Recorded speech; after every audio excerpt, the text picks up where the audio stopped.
Welcome back, folks. My name is LastKnownMeal, and today we're going to be talking about the most important update CDPR is going to release in 2022. Yes, the update or upgrade which I'm talking about is obviously Cyberpunk 2077 Next Gen Edition, which is supposedly coming out in the first quarter of 2022, although I'm not excluding any potential delays because obviously delays are a part of CDPR release experience. So obviously today I want to talk about that because this is going to be one of the most defining and make it or break it moments for CDPR. It seems to me that a lot of people don't understand the scope of this update and why is it so important. Well, first off, we have to go back to release of Cyberpunk when it came out in December of 2020. Now throughout the entire 2021, CDPR has been trying hard to basically fix the game, to polish the game in order to have PlayStation 4 and Xbox One, for example, run them without any issues, because obviously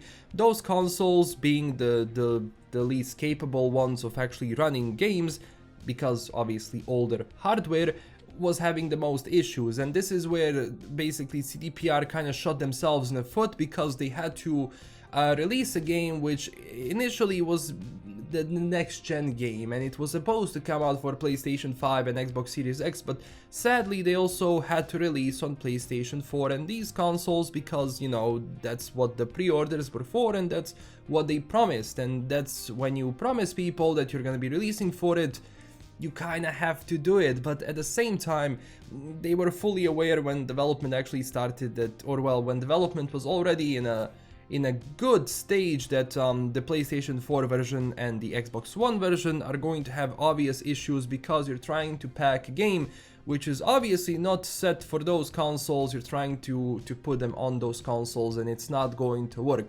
And that's one of the problems that PlayStation 4 version of Cyberpunk and the Xbox One version of Cyberpunk are always going to have. You will never be able to fix that game completely. And even though after all of these updates CDPR released in 2021, the PlayStation 4 version and Xbox One version are running much better than they did on release. I actually talked with some people who have who play on those consoles, and they said like, look, it's alright, it's nothing crazy, like it's not the most amazing experience, but at the same time it's much better than they actually had on release. So it's always kind of difficult for me to recommend buying this game on PlayStation 4 and Xbox One, just because you know you're never getting a great experience out of it, because they always have to sacrifice on something.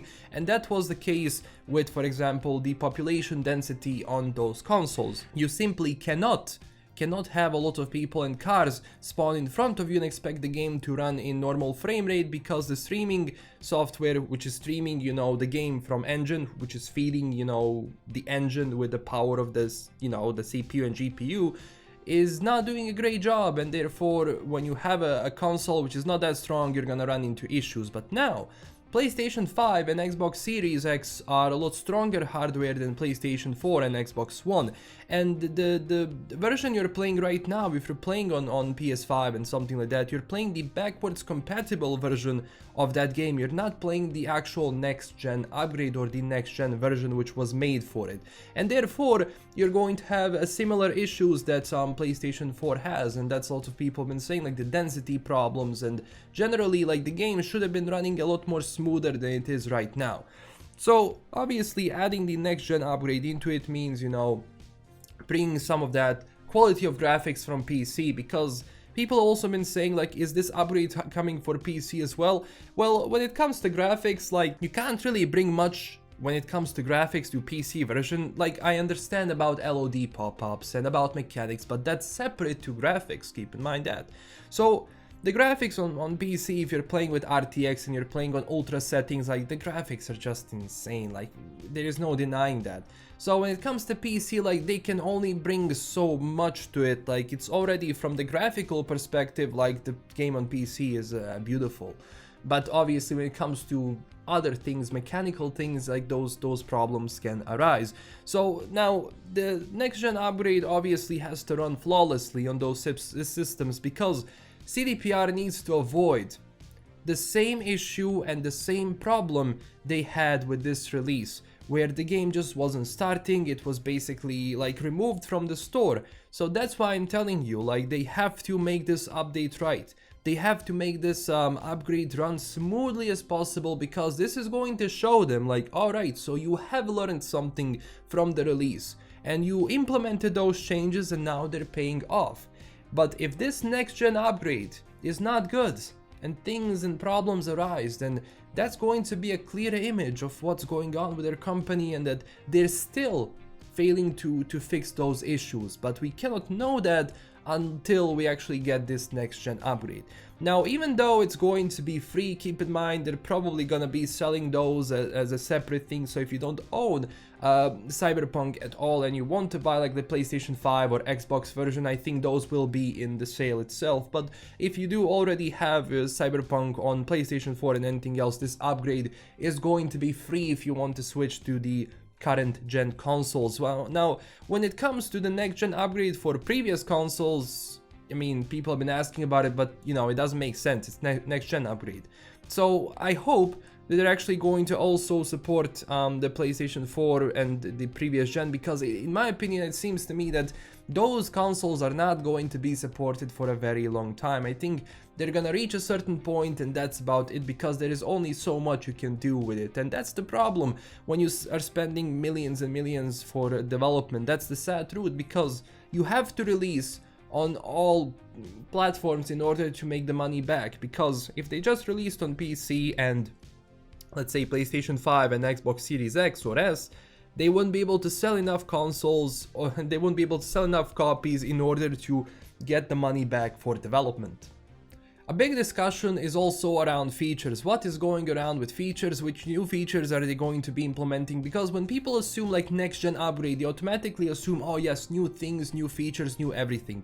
Now, CDPR's CEO Adam Kicinski did say that they are actually going to make a Cyberpunk game they're proud of and the ones they actually wanted to set. But at the same time, I wouldn't be trusting Mr. Adam Kicinski so much for obvious reasons. So you know, have a good like distance between that, because yes, he said it, they want to bring the game back to like what they're gonna be proud of, but at the same time we don't know to which point that is. So when people now get into this discussion about, you know, having police chases, having a metro system or subway system or whatever you want to call it, like those things technically can be, you know, implemented, but we don't know how much of the code has to be changed for that to be implemented. Now, there's already some mods in development when it comes to that. It's very early, it's not finished yet, but there is basically someone making an end card system where you can just go around and ride in a metro throughout Night City.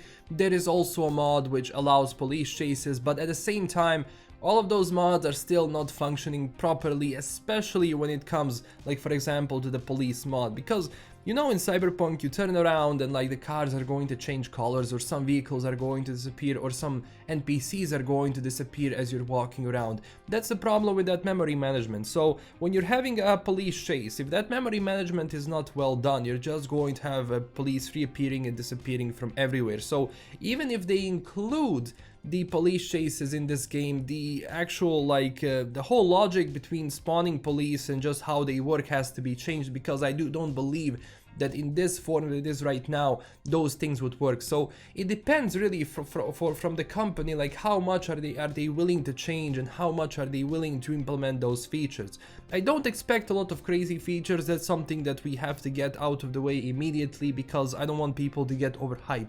Don't expect crazy things in this next gen upgrade. Don't expect like all of the features that they promised to be back in this. It's not going to happen. This is going to be primarily graphical and basically like polishing up the update, which means that they're trying to make it run well, and they're trying to make the graphics look beautiful on PlayStation 5 and Xbox Series X and S. But it doesn't mean they're gonna be implementing a lot of features. Now, we don't know how many of those are gonna be implemented, but it's important to just have a good dose of just skepticism towards that. But we shall see what happens. As I said, this is one of their most important updates. Is it going to succeed? Is it going to fail? We don't know. But all I know is that the first 3 months of 2022 are going to be interesting, and Thank you all so much for watching my videos. It's been a crazy year, and I'm really hyped for 2022 and excited to bring all of the new content to all of you. So thank you so much. Don't forget to smash that like and subscribe button for more. Don't forget to also, as I said, tell me down below what you think about all of this, and don't forget to check us out on Twitter and Discord. This is LK, I'm signing out. Stay classy everyone, and huge thanks to my current Patreon supporters. Thank you for your support in 2021. See ya!